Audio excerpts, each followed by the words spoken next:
So, what is a career path for a software architect?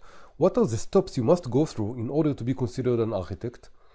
From my own experience, and after talking with hundreds of architects, the main factor here is experience. Since there is no formal degree or a course that qualifies you as an architect, the main factors potential employees will look for is experience, preferably in the technological field. In addition, the more senior technological role you have had, the more chance you have to be an architect. Let's look at some career path examples. All of the examples assume you've begun as a developer. For this course, it doesn't matter what you did before.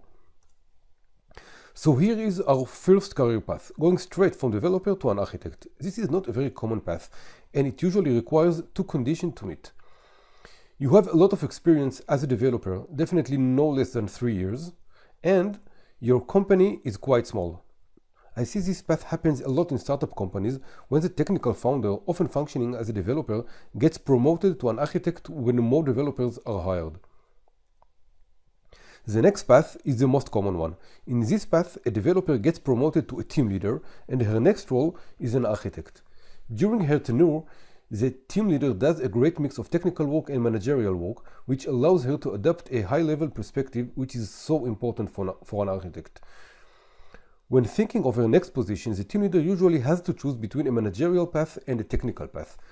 The managerial path will lead to a project manager position, and the technical path can lead to an architect position, albeit a junior one. And again, this is a very common path, so if you're a team leader, you are on the right path. The next path is also quite common, but it leads to a senior architect role. In this path, the next stop after team leader is development manager or a CTO. Depends on the company size and the titles it uses.